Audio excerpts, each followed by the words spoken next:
doing a pre-recorded special for the Vigil. We're going to go into a deep dive of one of the articles that she recently put out. But first, just for those of you who may not know, Cathy Vogan is one of the executive producers over at Consortium News. She's done decades worth of incredible work and does an amazing job covering Julian's case. So I'm super excited. She's probably one of the most knowledgeable people that I know on the subject, going back a long time. So how are you today, Cathy? I'm very well, thanks. So you recently released this new article into Consortium News. So I'm going to pull it up on screen here real quick.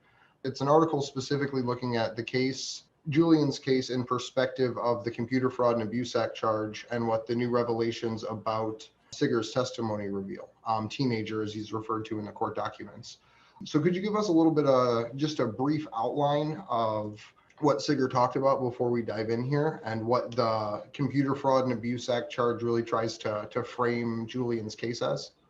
Well, actually, the article it's really about the computer intrusion, conspiracy to commit computer intrusion, part of the case against Assange crumbling for the second time. Not just this, Sigurdur wasn't the first. The first, I believe, was in court, day 14 of last September's hearing, with the testimony of Patrick Eller and to some extent also John Gertz, who talks about a very rigorous process of redaction, which is the very opposite of the image they're trying to paint of Assange.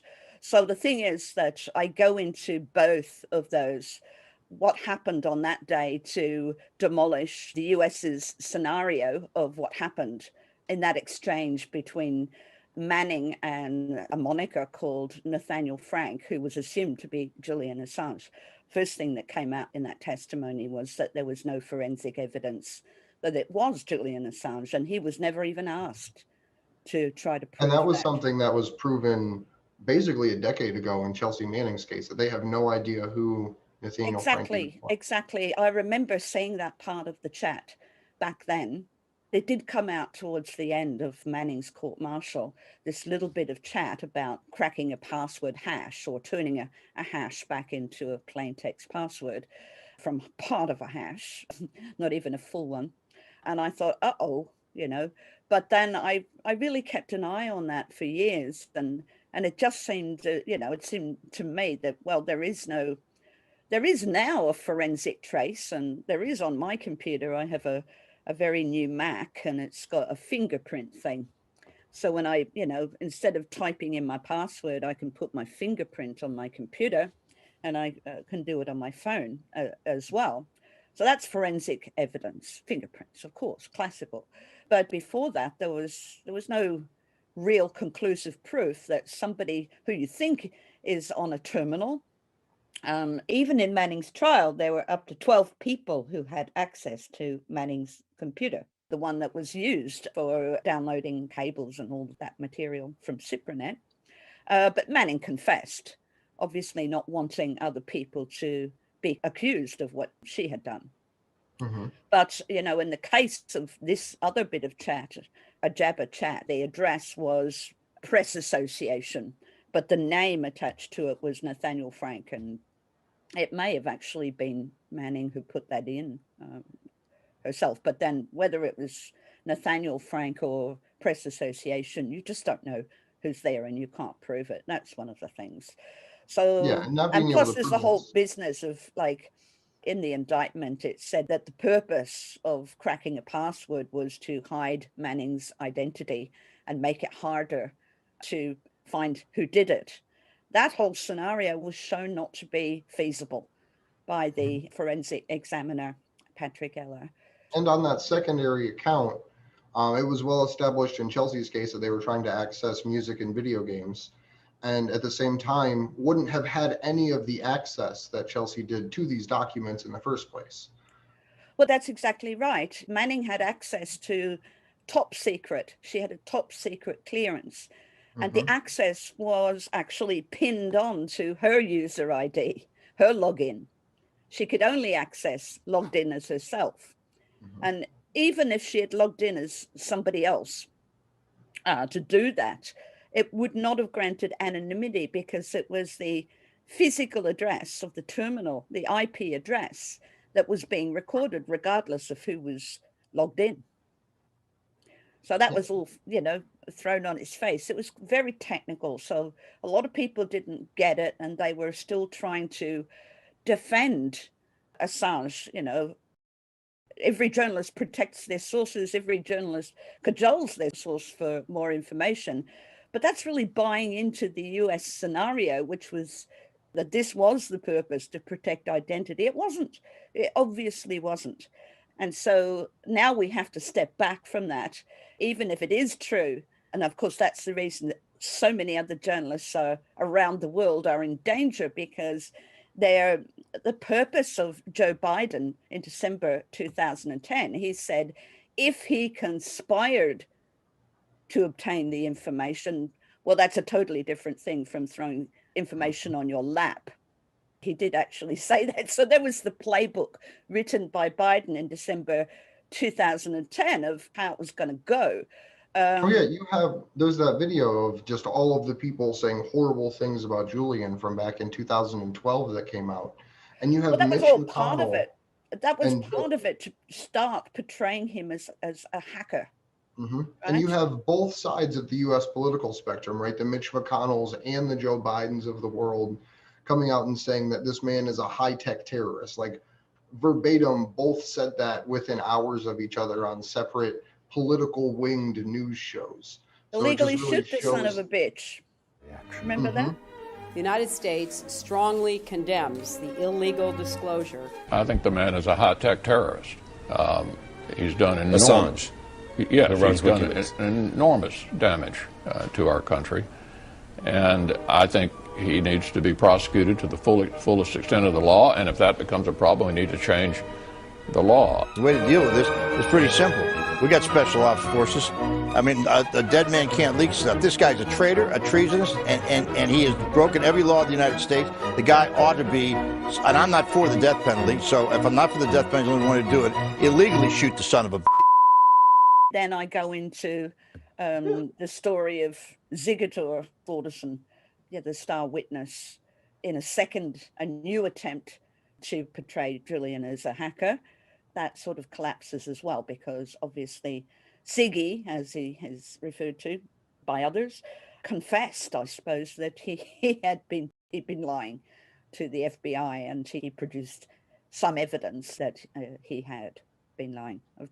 We talked to the Stunden journalist, Bjartmar Alexanderson, and he did explain that there is clear evidence, not only that he was lying to the FBI, but also that the FBI was grooming him. Mm-hmm.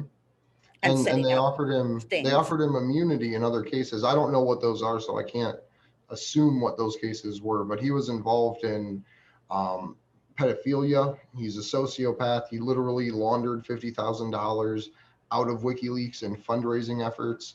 This is someone whose testimony shouldn't even have been included in the first place, let alone have to be in there to then be redacted, or not redacted, but retracted by that person. In that sting that the FBI initiated, and they had been watching over DDoS attacks by their man before they contacted Iceland with this rubbish story that Iceland needed America's protection, that there was an imminent threat to power infrastructures and whatever. And that wasn't the real purpose of going there. They deceived the Icelandic government. They also deceived the British government because they didn't reveal Thordarson's identity. So they called, even though he's pushing 30, he's not far off 30 now, they called him teenager. And so the British court is unaware that they've got a convicted fraudster. The pedophilia of 9 underage boys, abuse of 9 underage boys, it's terrible, but the FBI would have said, well, that's got nothing to do with this case. But it's the fraud thing. Kristen Hrafnsson said that there were 14 organizations, individuals and organizations that he had defrauded. He had got the money that he stole from WikiLeaks by forging Julian Assange's signature. I mean, this guy is famous for being a conman.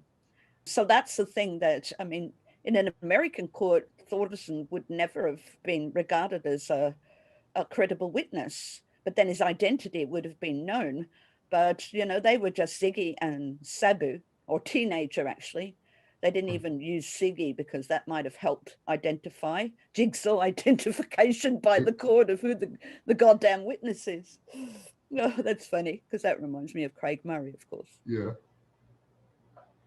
But let me jump into this, and please feel free to stop me at any time. Sure. So we have the Assange extradition, why the crumbling computer conspiracy case is so vital to the U.S. While most of the talk about Julian Assange's case is about the espionage charges, which are political in nature, the U.S. case hangs on a thread for the second time on a non-political charge, conspiracy to commit computer intrusion. There is a reason why the computer charge is so vital to the U.S. case. Charging a journalist with espionage for unauthorized possession and dissemination of defense information has been possible since 1917, but it runs the risk of violating the First Amendment. The tradition has been instead to charge leakers and hackers for breach of an oath, contract, or firewall. The legal and public perception of hacking is that much like a burglar, something generally feared and whose punishment by the state is subject not to political debate or opposing laws, but rather welcomed. The intrusion charge shifts public and legal perception. Since the U.S. is on shaky constitutional ground with an espionage indictment, the computer intrusion charge has served as a hook to try to get Assange by portraying him not as a journalist, but as a hacker. Underscoring the differences between the two is fundamental to the U.S. case. That's why the U.S. prosecutor James Lewis QC, on the opening day of Assange's extradition hearing in February 2020, turned to the press in the courtroom and told them journalism is not the target of the United States prosecution. He said Assange was not a journalist and instead had participated in the theft of government documents. In other words, he is not a journalist like you, but a hacker. This distinction is spelled out by none other than the current president of the United States. When as vice president in December of 2010, he told television interviewer David Gregory, if he conspired to get these classified documents with a member of the United States military, that's fundamentally different than if someone drops them on your lap, reaches out to a news anchor and slaps the table. Here, David, you're a press person. Here's classified material. Declined to indict, unable to come up with that proof. The Obama-Biden administration declined to indict Julian Assange in 2011. The New York Times had published many of the same WikiLeaks documents that Assange had, so logically the Times would be just as guilty of violating the Espionage Act. Indicting Assange and the Times would be a clear conflict with the First Amendment. But if it could be proven that he was a hacker, not just a journalist, that would have opened the way to indicting Assange, Joe Biden said. Faced with the same dilemma, the United States bolstered its Espionage Act indictment of Assange with separate charges for conspiracy to commit computer intrusion. This indictment was marked sealed, but then filed in open court on March 8th, 2018, almost a full year before Assange was arrested, April 2019. On that day, the computer intrusion indictment was unveiled to the public. We have known since 2012 of a grand jury investigation into the conspiracy to commit computer intrusion, or the conspiracy to communicate or transmit national defense information. A former lawyer for Assange, the late Michael Ratner, explained in the middle section of the code marked on the subpoena related to the investigation. 10 is the year it began. The GJ is grand jury. 3 is the conspiracy statute in the United States, and 793 is the espionage statute. The grand jury was investigating conspiracy in 2010, as Joe Biden had suggested in December, in an effort to portray an Australian journalist not as a passive recipient of classified information he published. The hacking indictment that was issued on the day of his arrest argues in strained language that Assange had conspired with his source, Army intelligence analyst Chelsea Manning, to illegally obtain defense information. The indictment, however, admits Manning had security clearances to legally access the material. The charge of conspiracy with Manning hangs solely on evidence that appears at Manning's court-martial, a chat log between nobody, Manning, and someone with the moniker Nathaniel Frank. That Manning was seeking to help with a password hash from Frank has been held up as evidence of conspiracy. In the computer intrusion indictment of Assange, the U.S. claims cracking the password would have allowed Manning to log into the computers under a username that did not belong to her. Such a measure would have made it difficult for investigators to identify Manning as the source of the disclosed classified information. This argument was seriously undermined on day 14 of the September extradition hearing when forensic examiner Patrick Eller offered his expert testimony for the defense on Manning's conspiracy theory. Do you want to talk to what he had said there and kind of how that pulled in? Because there was a few other witnesses throughout the court trial that also talked to similar things. Essentially, he refuted the scenario that the US had put forth as a probable cause in order to give Manning anonymity and make it more difficult for investigators to find out who had accessed and disclosed the classified information. In fact, Manning only had access, Patrick Eller said, to the information logged in on her own user ID. But even if she had have logged in as another user ID, she wouldn't have had access anymore, right? So it was alleged in February last year that the purpose was probably to install video games, films, and music videos on the soldiers' computers. This kind of thing was forbidden when they were on active duty. And that makes a lot more sense if you want to install a game or something like that. It's a different kind of permission. It's a permission for the hard drive on the local machine. All of the information was on what they called a T drive. And to access the T drive, and Manning had top secret access. She was permitted to access top secret information.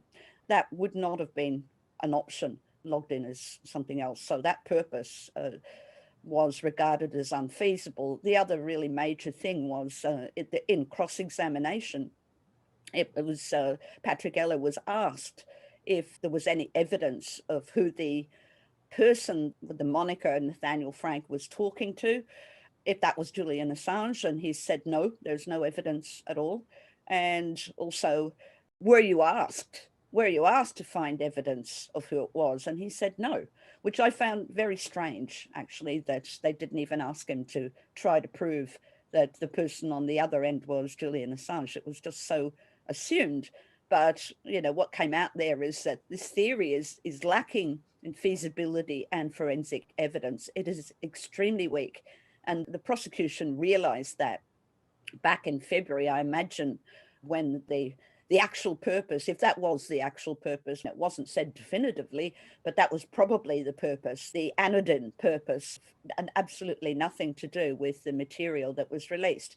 You have to remember that the Reykjavik 13, Guantanamo files, the Afghan war diaries, and the Iraq war logs were already published before this little bit of jabber chat took place. So it's obvious that Manning didn't need help with a password to access the information and had already downloaded all this a very long time ago and approached various mainstream organizations, including the New York Times, trying to get this material published. And they said no. And it was only after that that Manning contacted WikiLeaks. So it's just, you know, that fell apart. And that's why after, you know, the very first, there was 3 indictments. If I can just screen share that, I'll just show people 1, 2, 3 to refresh their memories of the order in which these indictments came out. I do have a bit of a question, and this is sort of procedural about court and the way that it happened. We as the community, the Free Assange people, were under the impression that the U.S. couldn't change or expand its indictments after, I believe it was 60 days after the original charges had been filed. But it seems like they had changed them, and they called it expanding on, but they had actually altered the indictments multiple times leading up to, and then ultimately in September when they rearrested Julian on these June 2020 charges. So I just didn't know procedurally if it was okay, like how that would factor into the whole thing. Well, there were 3 indictments altogether. Mm-hmm. And this first one that I've got up, look, it was sealed on March 6th, 2018, right? So that's a long time. That's over a year before Assange was actually arrested. And this is the one that was released first, just after it was unsealed, just after Assange was taken from the Ecuadorian embassy. And if you scroll down on this one, you get that point 10 there. Cracking the password would have allowed Manning to log into the computers under a username that did not belong to her. Such a measure would have made it more difficult for investigators to identify Manning as the source of disclosures of classified information. So that's the part that Patrick Eller just demolishes, basically. This process could never have been followed to obtain classified information. And of course, Manning knew to some extent that she was going to be caught, right? Because the IP address of the computer, they could figure out which computer and then who was on shift. And then Manning just said, well, it was me. Yeah, if you just read line 11, right? Prior to the formation of the password cracking agreement, Manning had already provided WikiLeaks with hundreds of thousands of classified records that she had downloaded from the department and agencies of the United States, including the Afghan-related significant activity reports and the Iraq war-related significant activity reports. Yeah, well, it's even there in the right, indictment. even in their own freaking indictment directly after. Yeah, of course, this totally, the way they put it, though, I mean, the way I said it before, that sort of seems to imply that Manning didn't have any communications with Assange at all for the majority of these disclosures. And she wouldn't it was only the State Department to be talking to Julian, because there was a whole team at WikiLeaks that handled different things throughout the whole process. Oh, absolutely, that's right. Yeah. And we heard that. Professor John Sloboda, co-founder of Iraq Body Count, he was assigned a particular batch, and John Gertz, who worked for Der Spiegel, was working on another. He was working on the case of al-Masri, who was accidentally picked up by the CIA, taken to Afghanistan and tortured for 5 months. And then until they realized they had the wrong guy, took him to Armenia, dumped him up a mountain road, and he thought he was going to be killed. But he finally made it back to Germany, where he was living, and lost his family. And while he was held in the salt pits of Afghanistan, right? That sounds like a Call of Duty map, right? Like the salt pits, like that sounds like a fictional freaking place. And just because the case of Mohammed al-Masri just really fucking bothers me, because this guy was literally just a dad on vacation, right? He tried to do a hunger strike because he knew he wasn't involved in anything, and torture shouldn't happen even if you are someone that opposes a separate state. So he was literally forced, I believe, into like rectal feeding.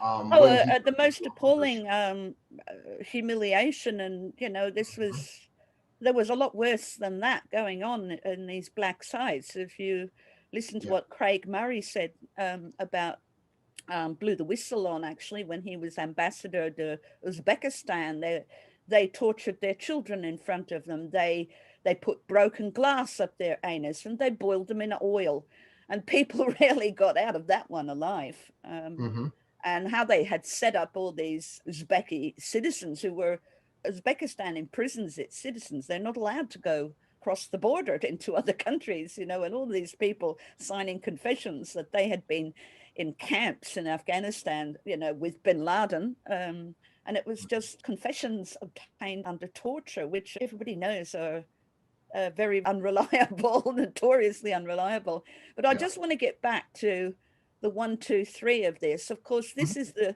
very first indictment. All that is on it is the conspiracy to commit computer intrusion. That's it. That's the hacking conspiracy. Was there in what Biden said. It was the very first word, or fourth word, I think. He said if he conspired, right? So you've got that word that's in there, that strategy that's in there right from the beginning. Now, this is put out on its own to run its course and to have the whole world say, oh my God, he's a hacker, you know. And this is not about anything else. This is what we believed for some time. It's not about espionage. It's about hacking. Number 2, which followed this one, that's where it's actually count 1 now, conspiracy to receive national defense information. So that's incorporated now with all of the espionage charges.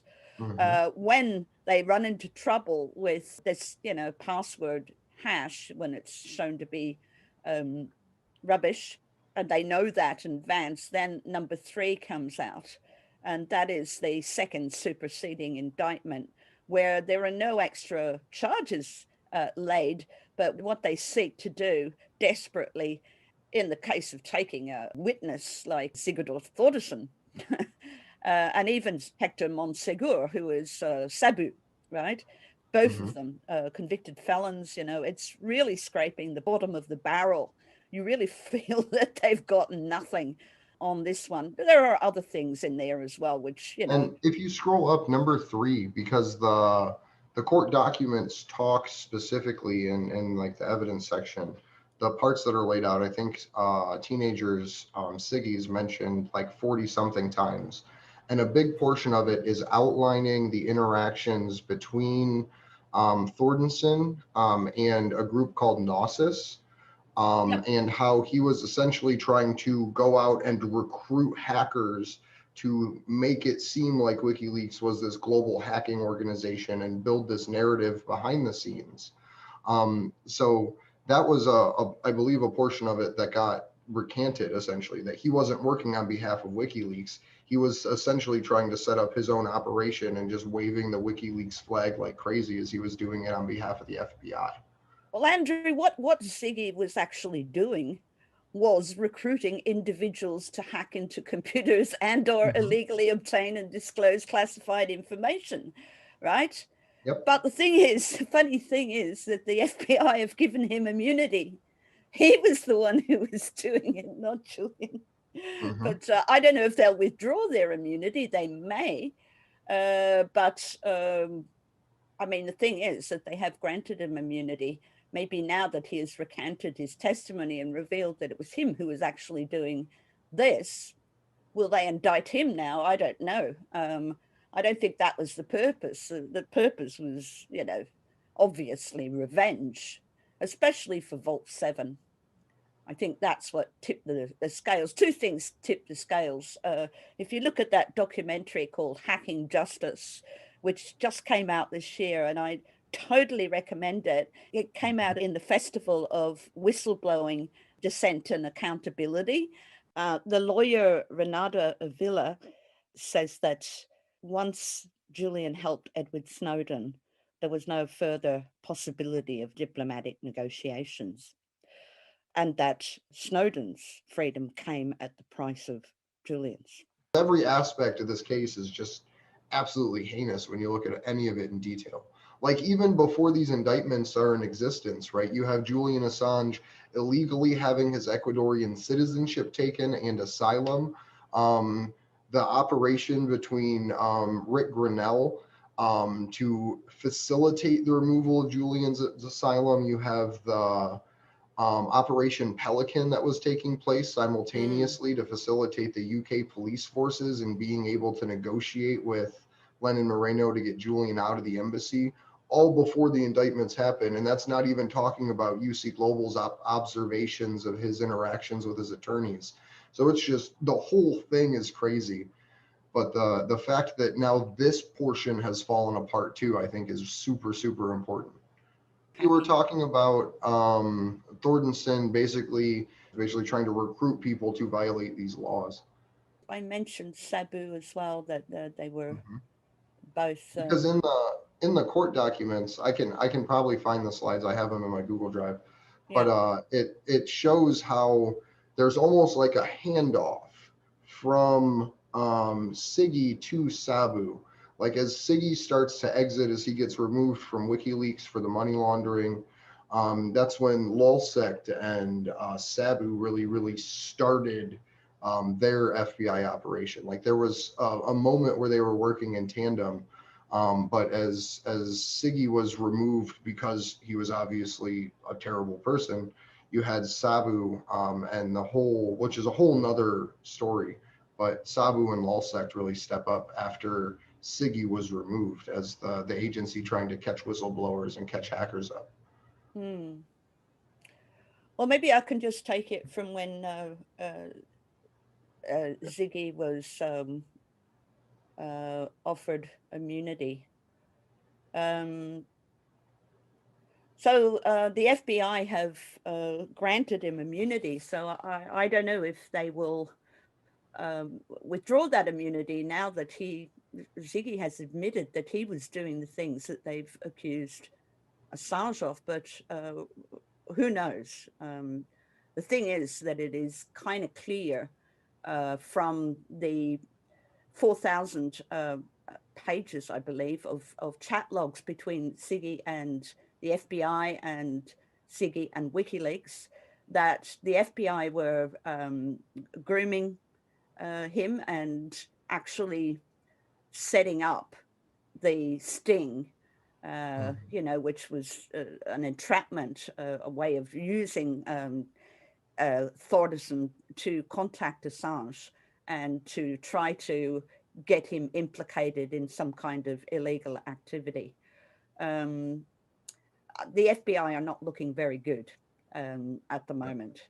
So, I mean, the whole purpose was to bolster this charge because, I mean, given that is the way in to charging Assange from with espionage, that is the thing that drives a wedge between him and the mainstream media. The mainstream media are being bullied at the moment because they are, basically the state is saying, are you passive or not when you receive classified information? If it's dropped on your lap, you're going to be all right.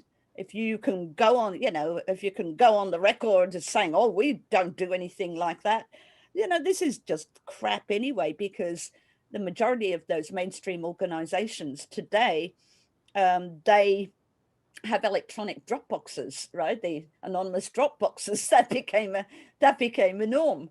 I mean, and this is fantastic.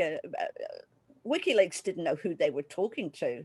I mean, if you don't know who your source is, then that's perfect protection for them, because you couldn't even be tortured to give it because you don't know it in the first place. And that's just kind of become the norm. And so what goes on, I mean, and also, you've got PGP, manual PGP encryption, the kind that Edward Snowden has with your very long string that is your encryption key. And so when you're, a serious journalist in national security, you're using these kinds of tools to keep your communications as well as private as possible. And of course, then you still have to take lots of precaution that you don't accidentally click on a link that is something that, it's pretending that it's something else, but it's not. Like in the spy files, WikiLeaks spy files in 2011, they were talking in particular, they had revealed that there was a fake iTunes update. And I recall that I got about at least half a dozen notifications that there was a new version of iTunes, and did I want to update? And it was very weird, Andrew, because I had the latest version of iTunes, and so. Well, the scary thing now, right? Hang on, I'll just tell you the rest. I got on the blower to Apple. I used to work for Apple, and I said, "What the hell's going on here? Why do you keep mistakenly sending me iTunes updates? And they said, no, it's not us. That's terrifying. And that was a particular one that, Yeah. you know, a particular, it's a kind of social engineering rather than something that involves incredible computer skills. You just have a message that says, do you want to update iTunes? But in fact, what the action behind it in the computer is, it's really saying, do you want to share your screen? Right? Okay. And of course, if you accidentally say, yes, of course I want to update iTunes. And you just have to have not the latest version of it and think, oh, well, you might as well do it now. And you have made yourself vulnerable to having your screen watched in real time. So, well, with the new release about Project Pegasus, right? It's not like it's new software, but it's a 0 click. So all they have to do is send it to you and they're into your phone without you even knowing anymore. So they don't even have to do the screen share bullshit. They literally just hit you with Pegasus and they can just get into your device, even on the newest iOS platforms. Well, that's right. It's come a long way. You know, that technology back was there in 2011, but it required your consent. And so if you thought you were agreeing to something else, that was the way in. And, you know, and links that you get in emails or even sent via social media. I literally had to break my computer to,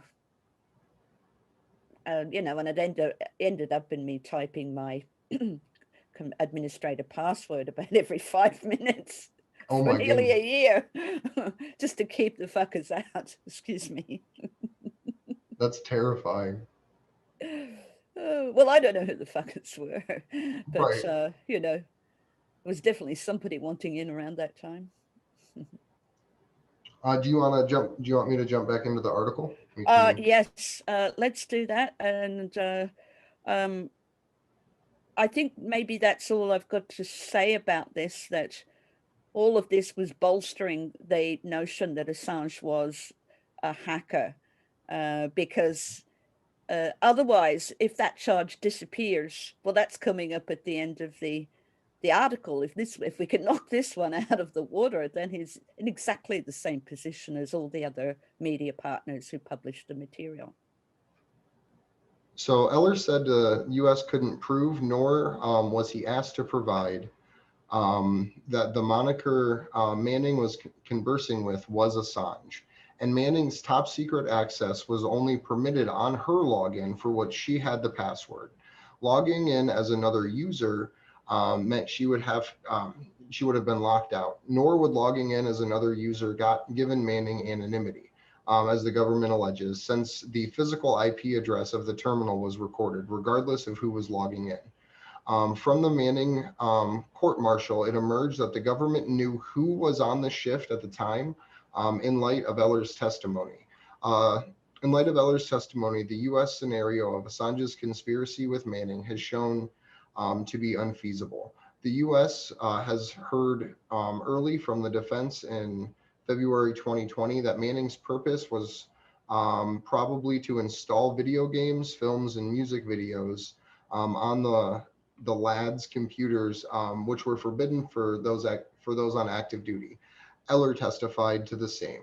By the time of the chat, Manning had already passed the Iraq and Afghan war diaries and the Guantanamo Bay files to WikiLeaks, further undermining the U.S. case that Assange had anything to do with Manning's actions.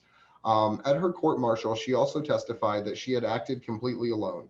According to what Biden said in 2011, it is imperative for the U.S. to keep alive the apparently minor computer charge that carries the maximum of 5 years in prison compared to the 170 years of the Espionage Act charges. But it isn't minor. It is the hook that enables the charges of espionage. It smears Assange and it drives a wedge between him and the support of an increasingly nervous mainstream media. The second superseding indictment.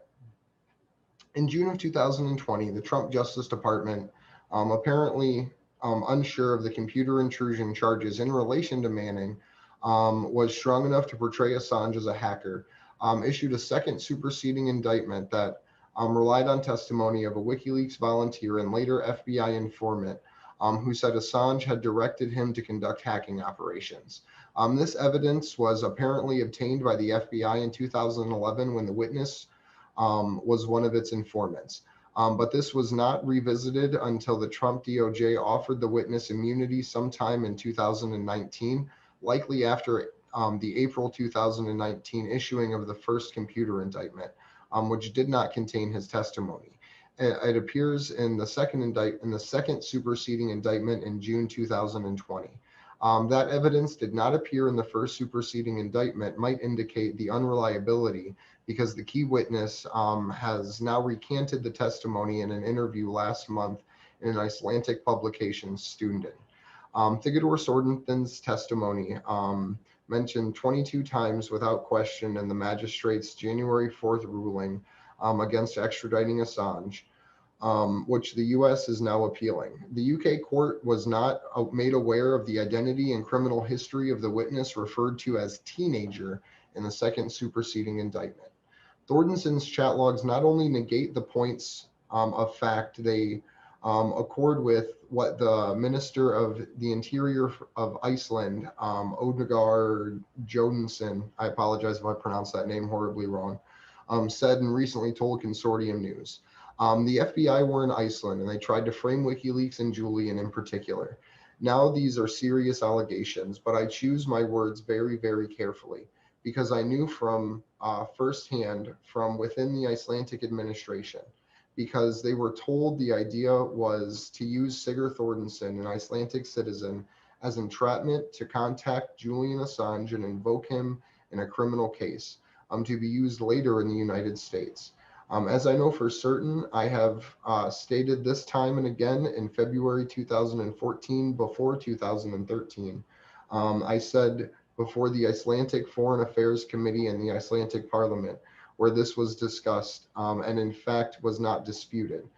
This is what happened. The FBI had resorted to working with Thordarson, a diagnosed sociopath, convicted fraudster, thief, and pedophile.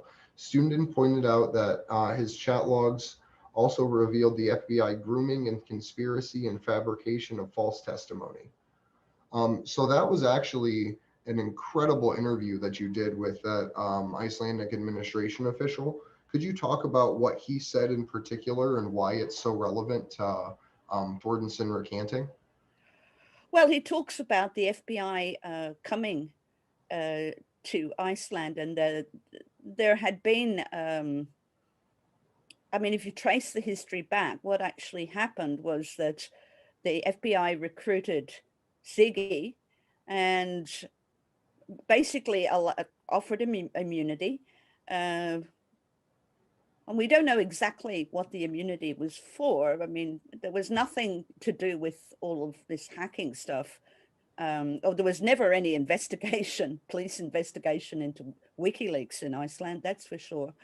In fact, they had, Julian Assange had co-written with Birgitta Jónsdóttir, member of parliament, the Icelandic Modern Media Initiative, whose purpose, so this is supported by government, whose purpose was to create a media haven.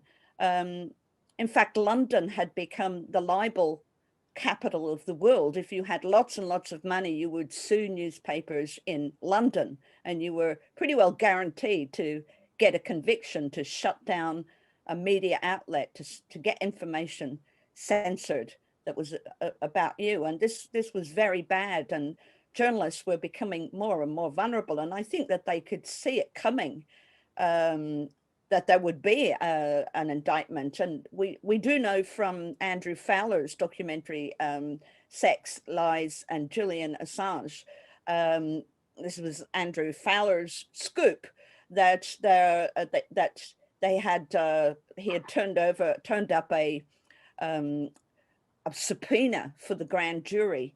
And that's where we get this thing that Michael Ratner is talking about. This is the subpoena that is mentioning the conspiracy statute of the Espionage Act. So that was discovered in 2011, right? That was issued in 2011. Andrew Fowler's documentary was in 2012. And so we've, just known that this was going to be the way it would happen.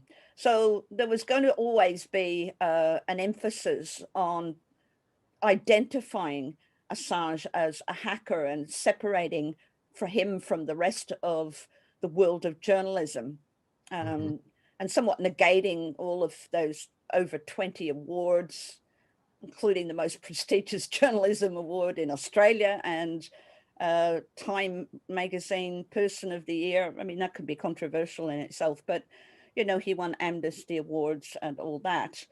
But people have short memories. I think this is one thing that really needs to be put forward, how many journalism awards Julian has won. But certainly all the advocacy, or the majority of the advocacy, was to try to portray Julian as a journalist. And in fact, the main line of attack was always to portray him as a hacker. And before that, as a rapist as well, that whole Swedish thing. So, and also, a cat torturer and an unhygienic person. I just went after everything, the Right. In the kitchens. US, he got smeared as being at the same time a Russian agent, right? But Oh, a yes. decade before, he was Yes. somehow a Mossad agent. Like Yeah. it literally. So what they've done is they figured out what they have to say to a specific group, and they tell them that about Julian to make them not like him. Like in a world that makes sense if we win, right? It'll be studied for decades to come how someone like Julian was allowed to be smeared in these ways in so many different fashions to so many different people. Well, yeah, I mean, that was obviously, all of that was to prepare the public for the very difficult thing that was about to happen, and this was going to set a precedent that would chill, investigative journalism into national security for forever, basically. It was going to make mainstream media journalists shut up and, all right, no, we're not like, yeah, that's right, we're not like him. And like the Guardian journalists in particular, they were so much involved. They designed the graphic interface and searchable database for those for the cables. But then they really took they were the first to publish as well, but they took a step back. But the thing is that the legal perception of something that is akin to burglary or break and enter, that is not a political crime. It's pretty black and white. And that part that came out first, and they tried to run its courses. He's a hacker and all that. That was really the most essential aspect to the case, as far as I'm concerned. It was there from day one. It was there in the sealed subpoena that mentions conspiracy, and it was there in the very first indictment of those 3 indictments that came out. There's the computer fraud and abuse type charge, and then there was the first and then the second superseding indictment. But you can see this thread of, it's about Assange's identity, right? But it's also that a breach, when I said, or firewall, not just oath or contract. And that's something that a lot of the debate has been about, like Manning's oath, but your oath is to protect your country. And people get into those tributaries of argument. But the thing is that the legal perception of breaking and entering is such that is going to open up the door. It is the hook, in fact, whereby then they can pass on to the espionage charges, because without them, Assange is sitting pretty, like all of the other journalists, mainstream journalists and media partners in particular, who are still, I think, fairly strongly protected by the tradition of the First Amendment. I mean, the Espionage Act has its tradition as well, where it has been possible to prosecute journalists after printing.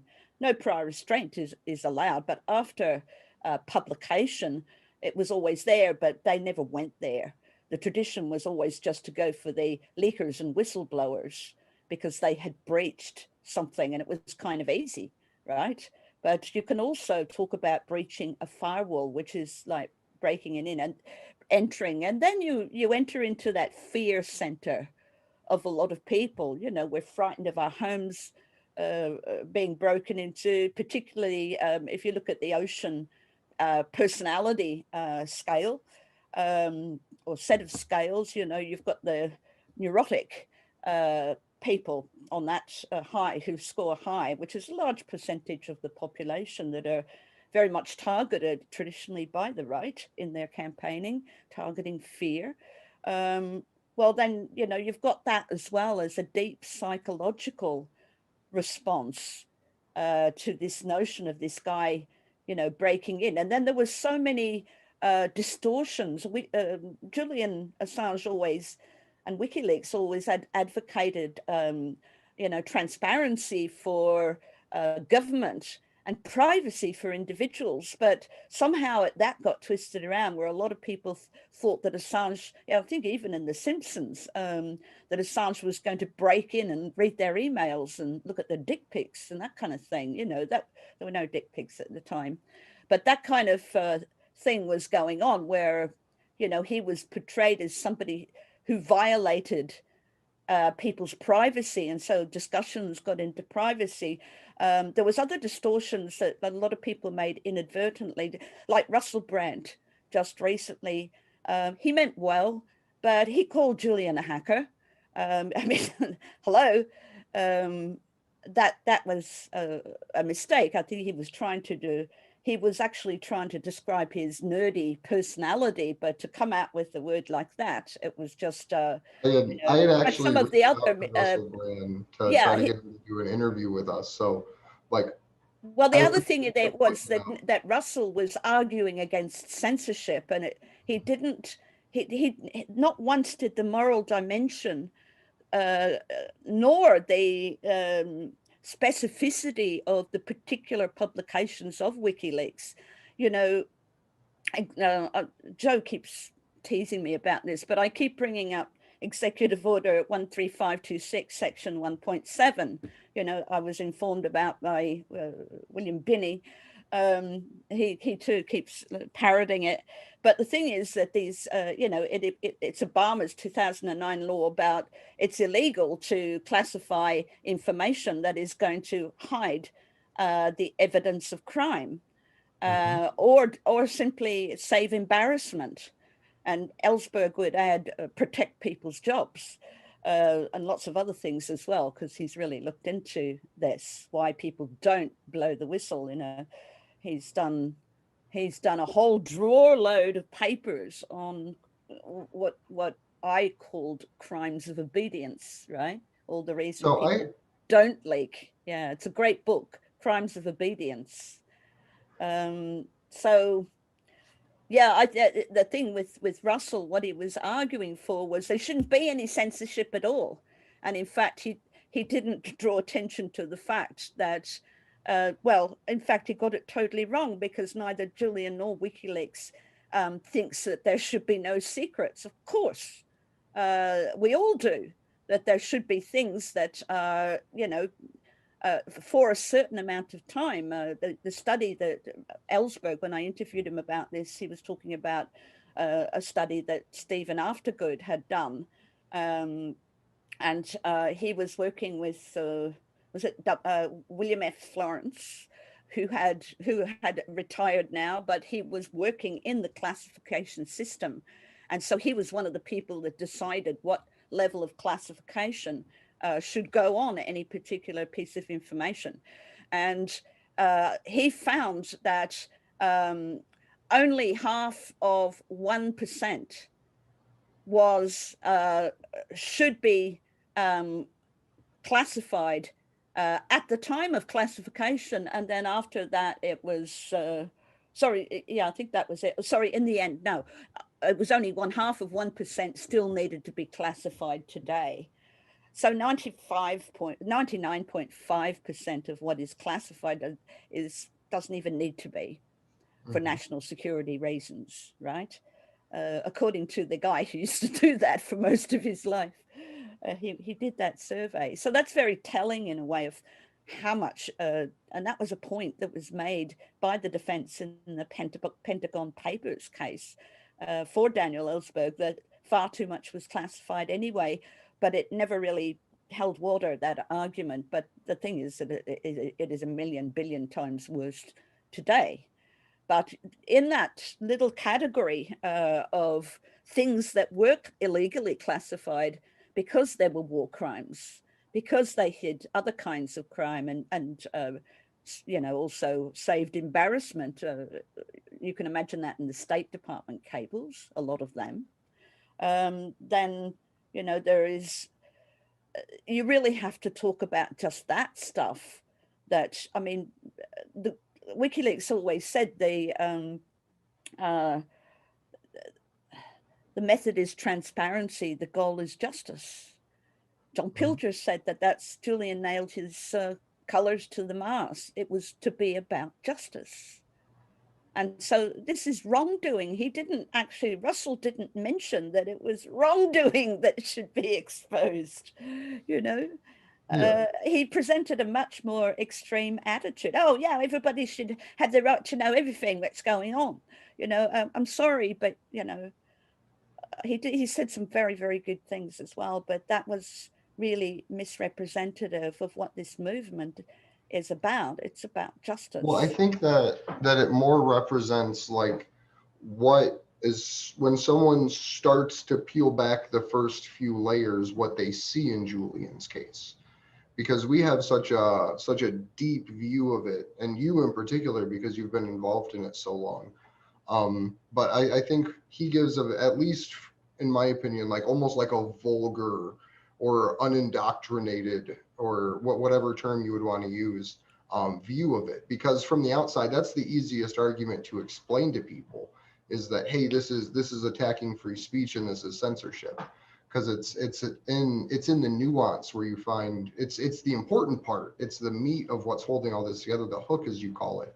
But for the layman, for the couch political person, it's really it's hard to explain that deeper nuance when they haven't even been able to digest the fact that the government's committed these crimes, let alone the fact that someone needed to expose them. Well, I think that, everybody can understand it in terms of drowning, that it's gone down twice. Yeah. It may go down a third time, like Sweden.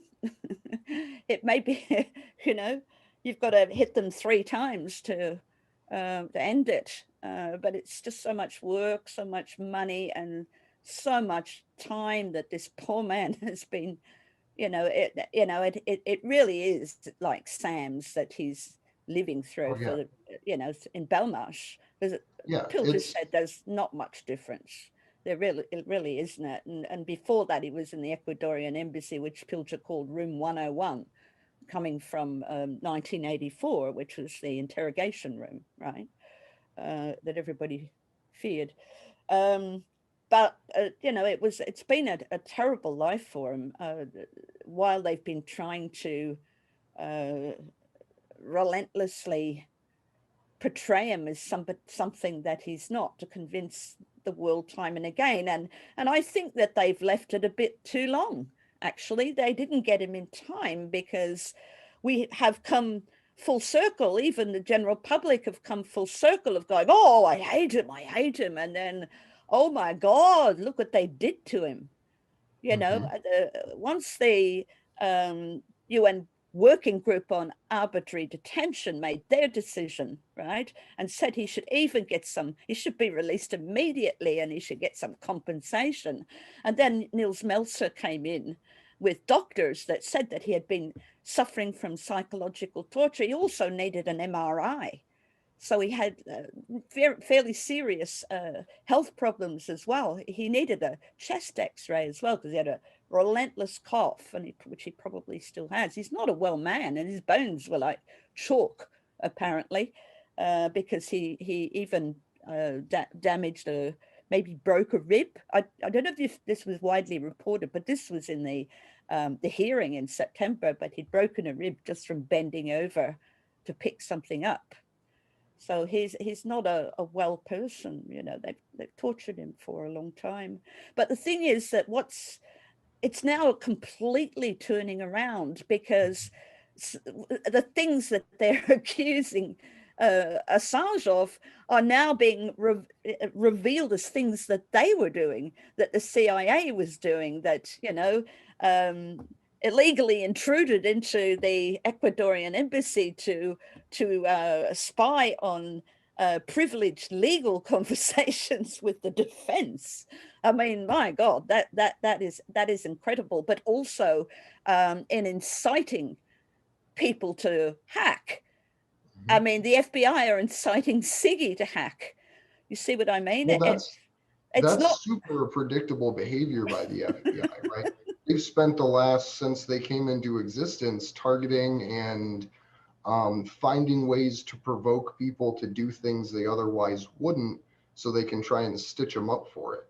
And you actually see a lot of similarities in the way that Siggy interacted with Julian to the way that, say, maybe Guccifer 2 interacted with Julian. If you read those chat logs from the not from the Mueller report, but from the release that came out about Roger Stone and his communications with Julian. They also had the Guccifer chat logs, and you can literally, the Guccifer 2 chat logs, and you can literally see a lot of the same patterns, where you have someone trying to essentially ramp Julian up to do something that would get him in violation of some law, or publish something that would be otherwise incorrect.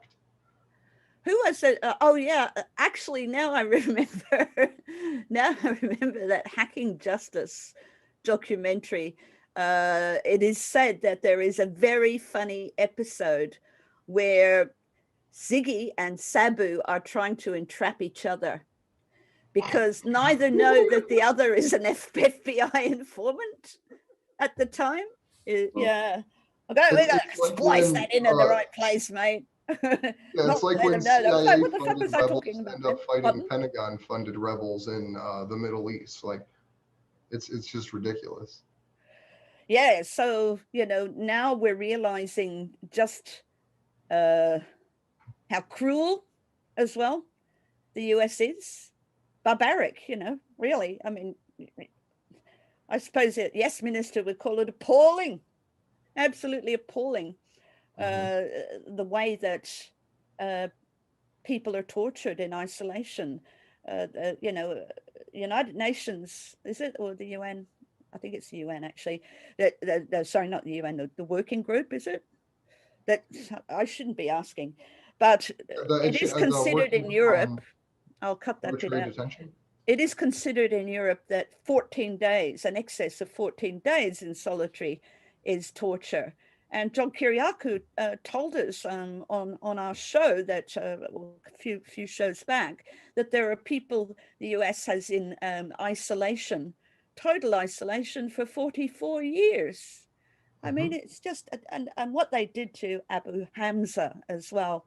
I think this is the other really scummy part of it, that this is the testimony that expert witness Lindsay Lewis brought out right at the very end, basically. And so Lindsay was talking about the case of Abu Hamza, and the US wanted Hamza extradited from the UK. Now, he was a terrorist, and he had, oh, let me turn that off. It's Loria, he will try again. He had accidentally blown off both of his hands, and the UK for humanitarian reasons said, do not put him in, you know, solitary, don't put him in an isolation cell. And the US, he is my boss after all. Just a minute, Joe, I'll ring you back. I'm in an interview. Okay, I had to do that. So he'd accidentally blown off his hands, and they said, don't put him in isolation. How the hell is he going to manage? And the US gave that assurance. And when he was on US soil, they did. They put him in isolation, and he remains there for, well, last year it was 8 years, so it might be coming up to 9 years now. Not only did they do that, they denied him prosthetics. Well, a And for, horrifying thing that's happening here right now in the United States, the January 6th protesters, like people that walked into a building on January 6th in opposition to whatever you think happened on January 6th, right? Those people have been held for over 180 days in complete isolation, pre-trial in Washington, D.C. There's dozens of them. I think there's at this point a little over 30. But then there's those same cast of people, but all across the country. Every state is currently pre-trial detention for tons of January 6th protesters. Like, I remember my local news bragging about it. So the way Julian's being treated in the British court system has come home to roost full scale here in the United States, where there's just full on political prosecution. Like, if you believe this certain thing, you are getting put in jail indefinitely if you're willing to even vocalize it or go to the street and take action about it. And something that, if you pick apart the pieces, looks like another FBI operation. well, I'm not terribly sure about the background of that, but it's certainly, whatever you think about those people, it's certainly not the place to put a journalist because of their ideas. Absolutely. Do you and- want to get back? I think there's like 3 slides left. Do you want to get back into Yeah, them? sure. Cool. This was the one I just finished. Back to Biden. During Assange's hearing last September, after numerous defense witnesses piled on evidence that indeed Assange was engaging in journalistic activity, Prosecutor Lewis, Mega Brain Lewis, if you remember the court, Prosecutor Lewis changed course and ultimately admitted to the court that yes, he may have been practicing journalism, but the Espionage Act doesn't make a distinction for journalists. Assange had unauthorized possession and dissemination Assange had unauthorized possession and dissemination of defense information, and that was that. With the recanting of Thordenson's testimony and the weakness of the conspiracy allegation with Manning, the United States is back to what Biden said when he was vice president, that Assange is a journalist who was merely doing his job by receiving state secrets pretty much in his lap.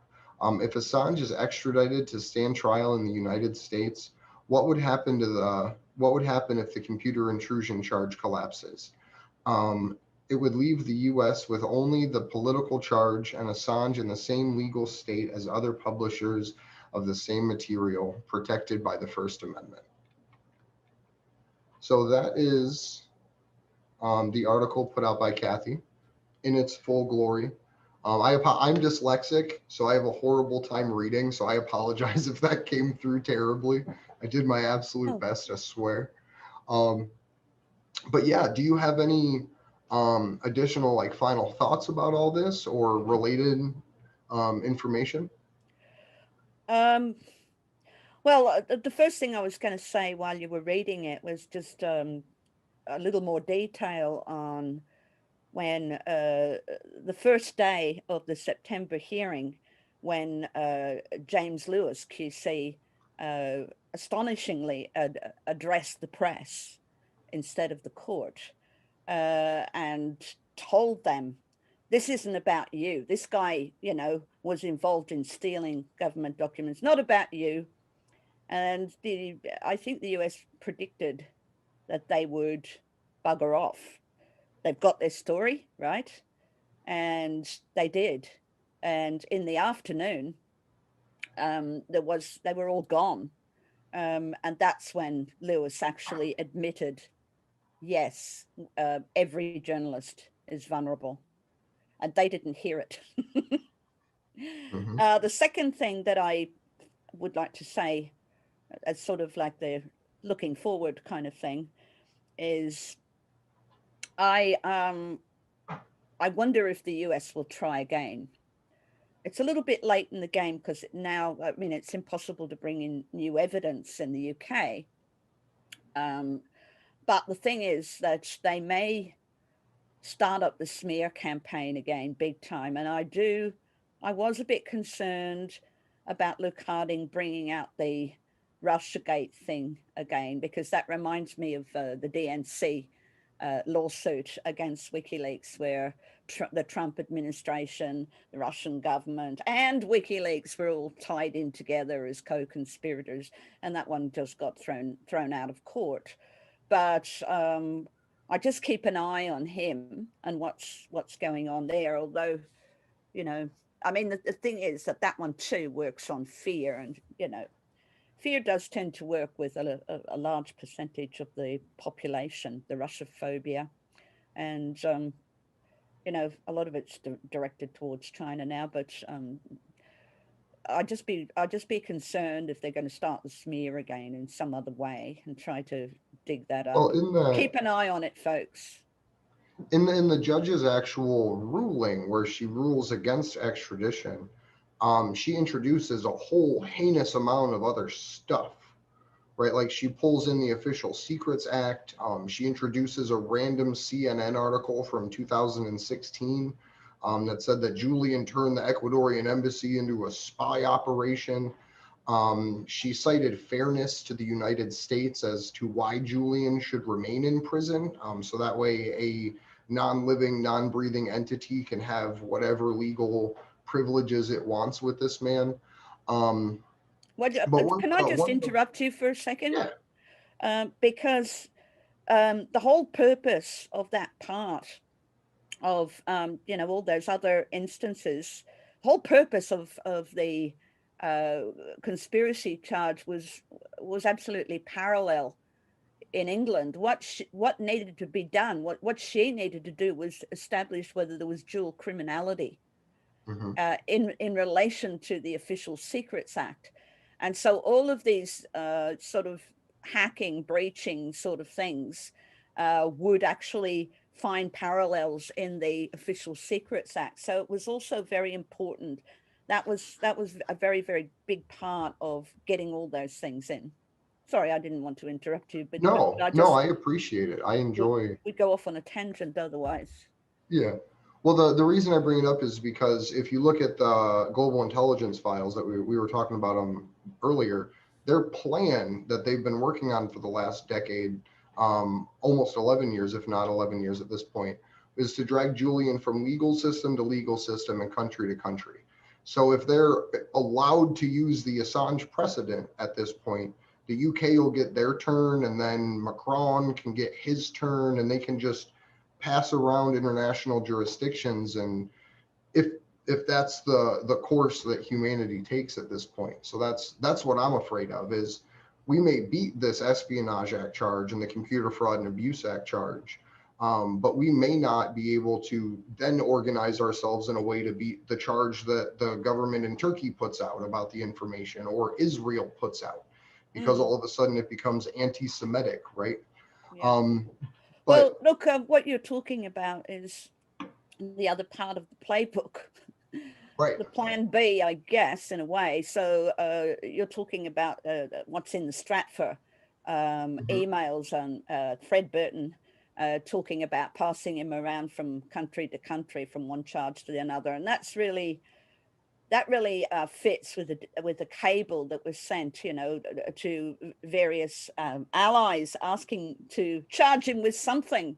And we even had the Prime Minister of Australia saying it was a criminal act, and she's a lawyer, and there was pushback from the Australian Federal Police. 10 days later, they said, no, he didn't break any crime in this country. So the thing is that there's that, and then they were wrong about he'll make a nice bride in prison, because that didn't happen. I think there's been a lot of solidarity from the other prisoners in Belmarsh, and I think they got up a petition to get him out of the medical wing. But the thing is, you have to look at it this way. Maybe the US knew they had a shitty case right from the beginning. And declined to move on it through, in 2011. They knew it was never going to work, but they could, through the process itself, and, Julian even said this, it became very clear to him back then, and this is also in an extract in Hacking Justice, which everyone should see. It was clear to me that the process itself was going to be the punishment. That, you know, they probably knew that, well, Sigurdur wasn't a credible witness. They knew that. And it would go down, but they just had to deceive the British, right, to keep it going.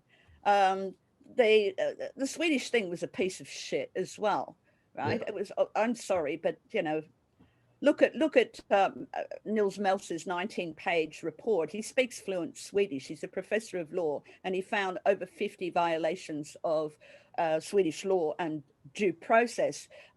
Stefan Lindskog, who was the chief prosecutor, came to Australia, and in the Q&A, he said that there was absolutely no legal reason why the prosecution in Sweden couldn't go to London to interview Assange. But then we find the CPS has been telling them not to do that and not to get cold feet and all that kind of thing. So they knew that was just about delaying. And this is the biggest travesty of justice because of that, because they cynically know that they have a case they can't win, but they can delay it forever until the man drops dead. You know, that'll just clean it up nicely. They're not going to Epstein him because, you know, there would just be riots, I suppose. He's so much loved throughout the world. But the thing is, and it's honestly scarier. You've got Doctors for Assange coming on in a couple of days on CN Live. They'll be talking about that. It's just awful that you know, they probably want him to die of natural causes.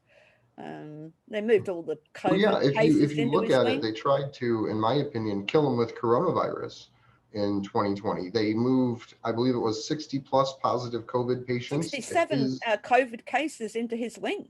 Yeah, and then turn the heat off.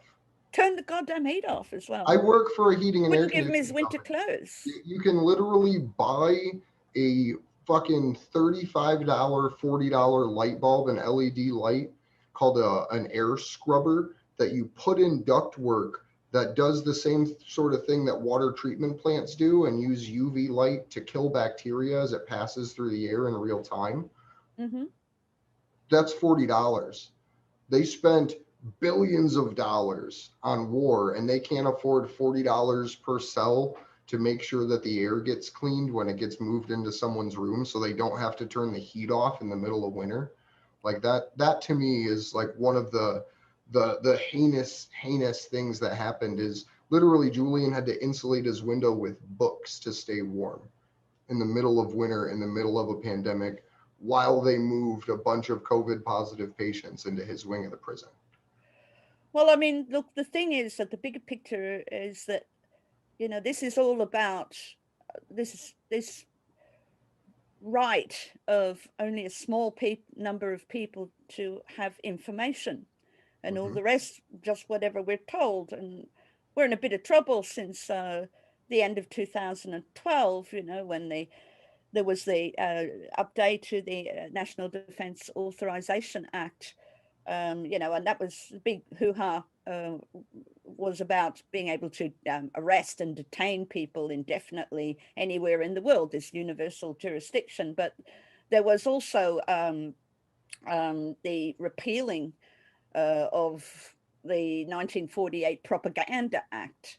You know, after the Second World War, American, you know, was not allowed to propagandize its people, but that was repealed. And so starting 2013, we got the age of narrative, you know, big time, and just getting more blatant in the crazy lies. But, you know, the whole thing is about, if information is power, then of course, you know, they know a lot about us and we know very little about them. That's kind of going back to that old British Empire, you know, it really is. And of course, the Espionage Act takes its origins in the early version of the Official Secrets Act. It's got much of the same wording. just differences later, but and even the 1914 Crimes Act in Australia is from the same origin as well. It's the British, so this aristocratic view, the upstairs downstairs view of access to information, and we do have to be careful about some information, but we absolutely do. But there needs to be a monitoring of what is essential, a stricter control of what is essential to keep private, and all the rest that would be better people know, so that they can have make an informed vote, for example.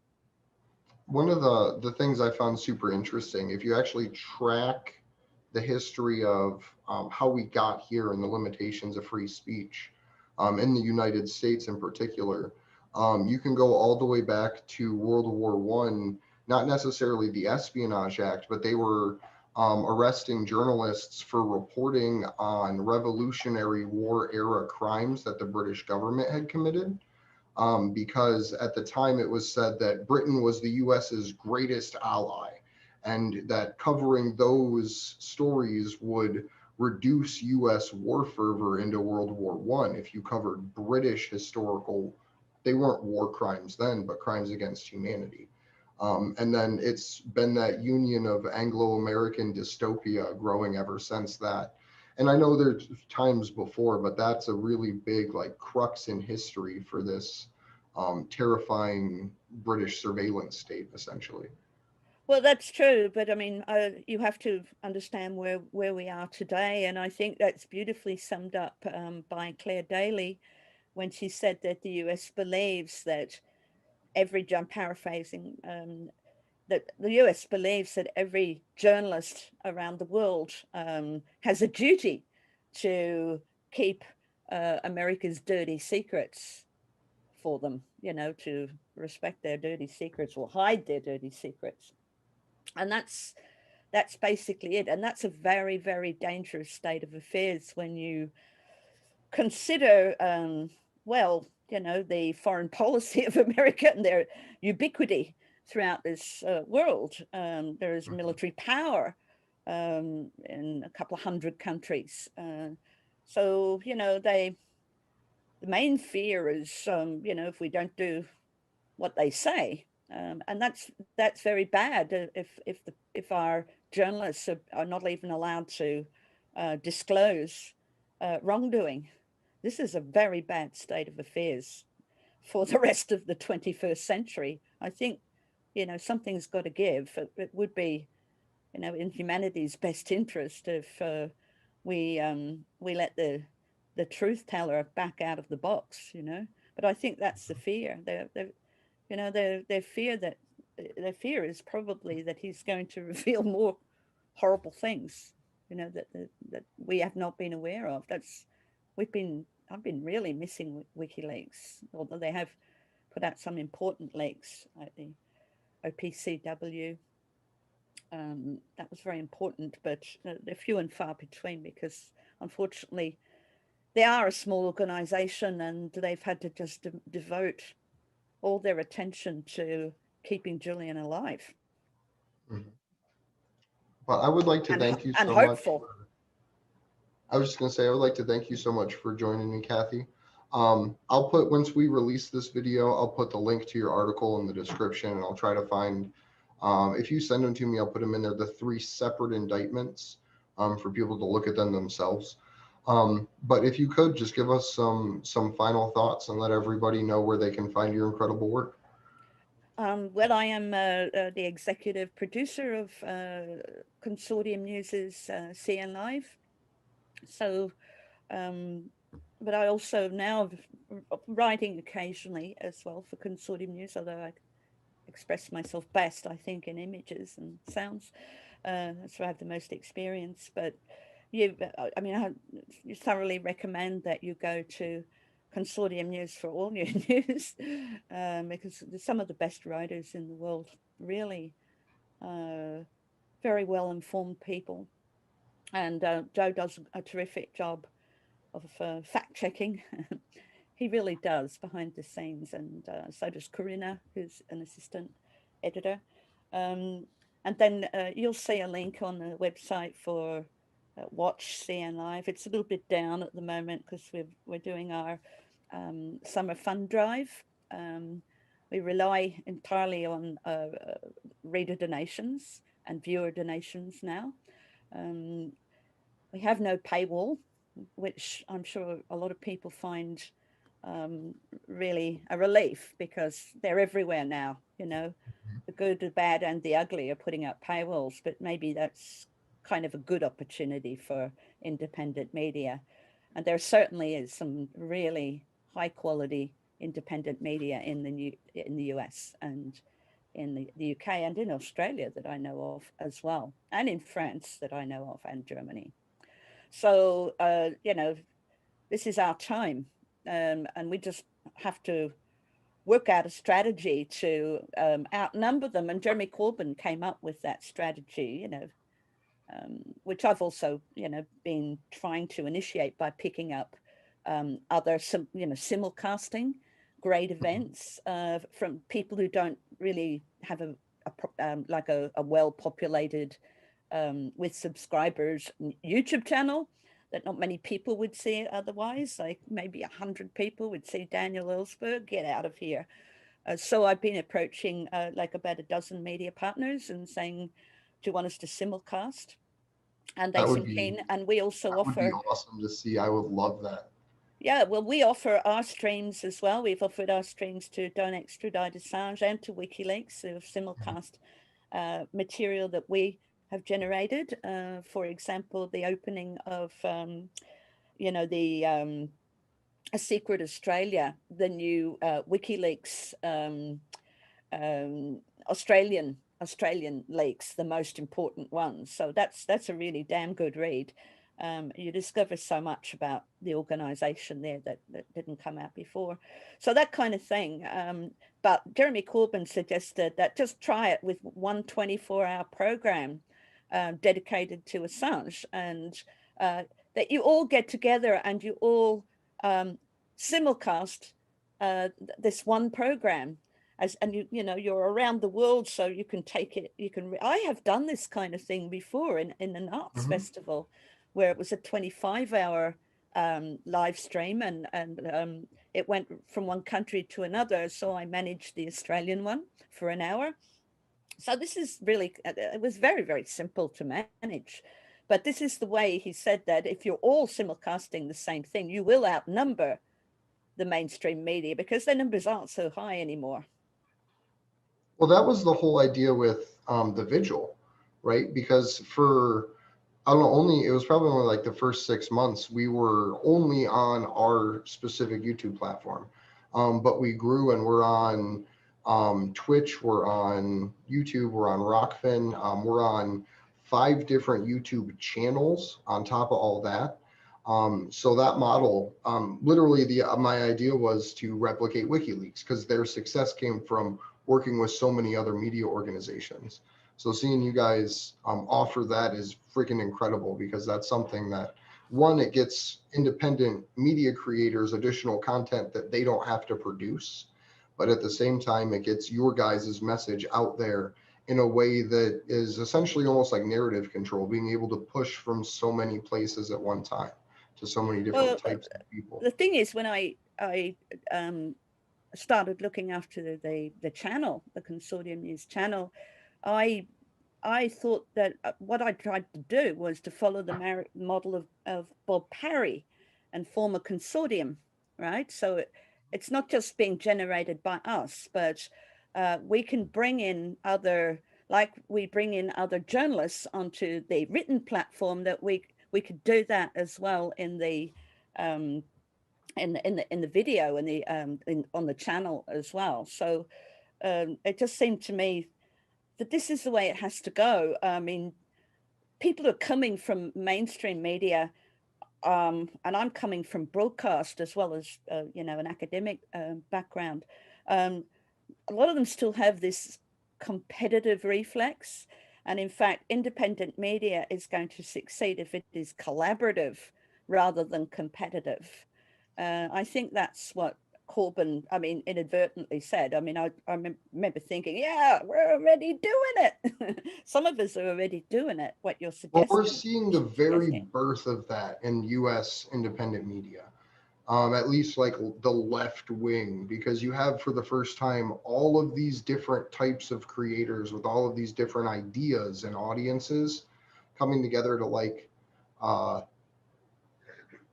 sorry, that was terrifying.